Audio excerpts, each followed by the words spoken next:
தாய் தமிழ் வாழ்க, தலைவர் பிரபாகரன் வாழ்க. இலக்கு ஒன்றுதான், தமிழ் இனத்தின் விடுதலை. உலகெங்கும் பரவி வாழும் என் தமிழ் தேச சொந்தங்களுக்கு புரட்சிக்கர வாழ்த்துக்கள், வணக்கங்கள். நாடாளுமன்ற தேர்தல் எலெக்ஷன் நடந்தது. எல்லா பக்கம் மக்கள் விறுவிறுப்பாக வாக்களித்தார்கள், சிறப்பாக இருந்தது. இருப்பினும் பணத்திற்காக மக்கள் அடிபட்டார்கள். எனக்கு 100 தான் கொடுத்தாங்க, எனக்கு 200 தான் கொடுத்தாங்கன்னு அடிபட்டார்கள். அது எப்போ போல் நடந்து கொண்டிருக்கின்ற ஒரு கலாச்சாரமாகவே மாறிவிட்டது. அதை விடுங்கள். அந்த நிலைமைக்கு மக்களை ஆளாக்கிய அரசியல்வாதிகள் 1. 2, எலெக்ஷன் முடிஞ்ச பிறகு 40 நாள் ரீடிங்காக நான் வெயிட் பண்ணிகிட்ருக்கணும். 40 நாள். மோடிஜி உங்களை பார்த்து ஒரு கேள்வி கேட்குறேன். டிஜிட்டல் இந்தியான்னு சொல்கிறீங்கள, எதற்கு 40 நாள் நீங்கள் ஓட்டு என்றதுக்கு 40 நாள் எதுக்கு தள்ளி வைக்கிறீங்க? இன்றைக்கி எலெக்ஷன் முடிஞ்சால் நீங்கள் நாளைக்கே எண்ணலாம்ல. டிஜிட்டல் இந்தியா ஆகிப்போச்சு. பட்டன் தட்டினா எல்லாம் தெரிய போகுது. அப்போது அந்த 40 நாள் எதற்கு? பெட்டியை மாற்றுறதுக்கா, இல்லை திருட்டு ஓட்டு போடுறதுக்கா, இல்லை வாக்கு ஓட்டு மிஷினை ஹேங் அவுட் பண்ணுறதுக்கா? இந்த இவிஎம் மிஷின் யார் கொண்டாந்தா? மோடி தான் கொண்டாந்தா. மோடி தான் இவிஎம் மிஷினை கொண்டாந்தது. இவர் பார்த்து 40 நாள் ஓட்டு எலெக்ஷனை பெட்டியை காத்துட்ருக்குறாங்க. அந்த கேப்பில் எது வேணாலும் நடக்கலாம்ல. என்னங்க நடக்குது இங்கே? கேட்டால் டிஜிட்டல் இந்தியான்னு சொல்கிறீங்க. மோடிஜி, நீங்கள் டிஜிட்டல் இந்தியா எதில் செஞ்சுருக்கிறீங்க? ஒன்று காமிங்க. டிஜிட்டல் இந்தியா என்ன செஞ்சுருக்கிறீங்க? 10 ஆண்டு கால சாதனை என்ன செஞ்சுருக்கிறீங்க? சாணியை வச்சுட்டு, மாட்டு மூத்திரத்தை வச்சுட்டு, மக்களை வச்சுட்டு, கடவுளை வச்சுட்டு, ஒன்றுமே வேண்டாம்.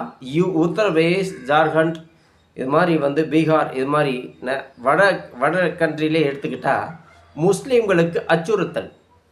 இந்த பிஜேபி அரசாங்கம் முஸ்லீம்களை கண்டாவே பிடிக்கிறதில்ல. அதே மாதிரி கிறிஸ்டின்களை கண்டாவே பிடிக்கிறதில்ல. இந்த 2 இனத்தையும் பார்த்தீங்களா, நார்த்தில் அச்சுறுத்தல் கொடுத்துட்டே இருக்கிறாங்க இந்த பிஜேபி அரசாங்கம். இந்துத்துவம் இந்துத்துவம் இந்துத்துவம். நானும் இந்துத்துவம் தான். ஒரு நாட்டினுடைய பிரதமர் எப்படி பார்க்க வேண்டும்? 3 மதத்தையும் சரியாக பார்க்க வேண்டும். ஏன்னா எப்போ பார்த்தாலும் இந்துத்துவம் இந்துத்துவம்னு கத்திட்டு இருக்கிறான். 10 ஆண்டு கால ஆட்சி மக்களுக்கு, முஸ்லீம்களுக்கும் கிறிஸ்டின்களுக்குமான வேதனை தான் தந்தது. என்ன இது?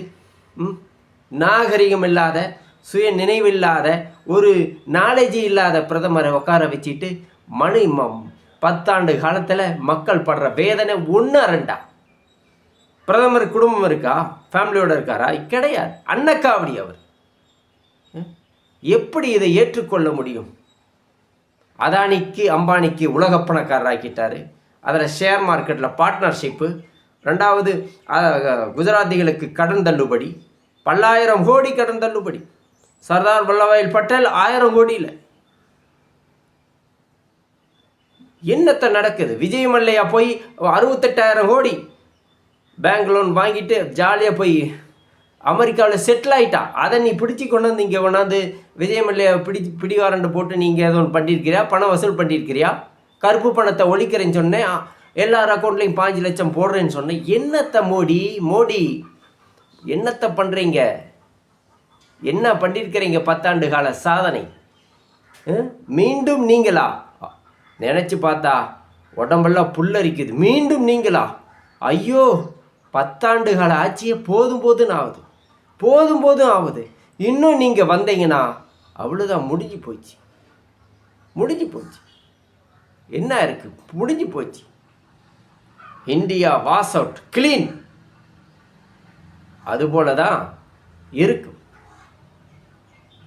எத்தனையோ, என்னுடைய நினைவு தெரிந்த நாள் முதலாக எத்தனையோ பிரதமர்களை நான் பார்த்துருக்கிறேன். ஆனால் இதுபோல் பிரதமர் என் வாழ்நாளில் ஒரு தடவை கூட நான் பார்த்ததே இல்லை.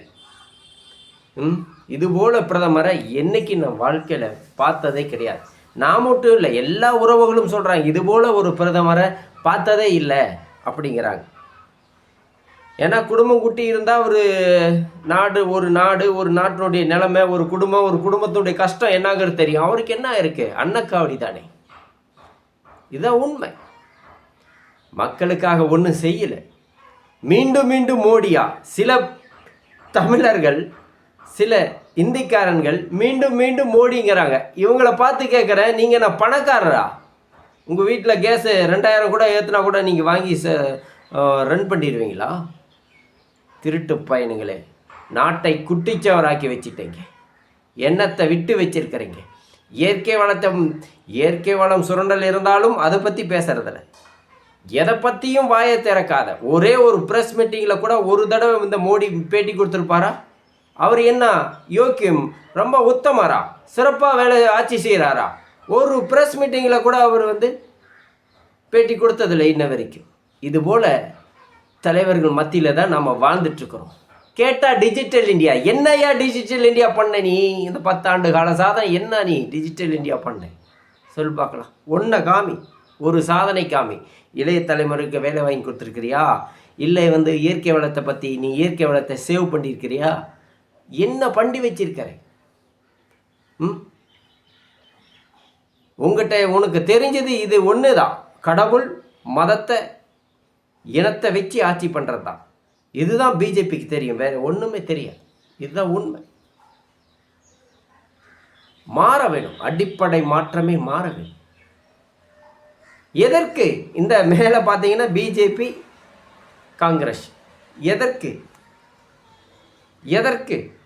இவங்க ஆட்சி பார்க்கவே இல்லையா? 75 கால ஆண்டு ஆட்சி பார்த்தாச்சு. இங்கேயும் பார்த்தீங்கன்னா 70 ஆண்டு கால ஆட்சி பார்த்தாச்சு. இங்கே தமிழ்நாட்டில் ஒன்று கூட நடக்கலை. என்ன நடந்தது? மக்களுக்கு என்ன செஞ்சாங்க? ஒன்றும் செய்யலை. வாக்களித்தவன் பிச்சைக்காரனாக வாழ்ந்து கொண்டிருக்கிறான். வாக்கு கேட்டவன் இன்னைக்கு உலக பணக்காராக வாழ்ந்து கொண்டிருக்கிறான். இதான் உண்மை. அன்பு சொந்தங்களே,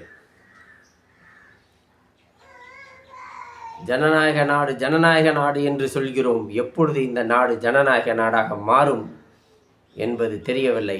பணநாயக நாடாக மட்டும்தான் மாற்றிக்கொண்டிருக்கிறது. காசு கொடுத்தா ஓட்டு போடுவோம். மக்களும் அடம்பிடித்து இந்த தேசத்தில் வாழ்ந்து கொண்டிருக்கிறார்கள்.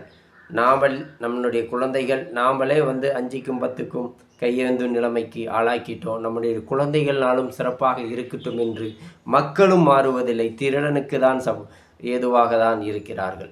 மாற்றம் என்பது ஒரு சொல்லல்ல, செயல். எப்படி சகித்து கொள்ள முடியாது? கண்டவன் எல்லாம் அரசியலுக்கு வரேன்னு சொல்லி குதிக்கிறானுங்க.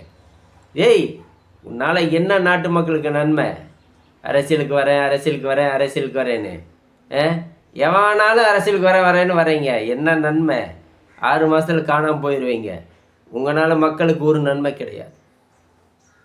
இதான் உண்மை. அன்பு சொந்தங்களே, மாற வேணும். அடிப்படை மாற்றம், அரசியல் மாற்றம் மாற வேணும்.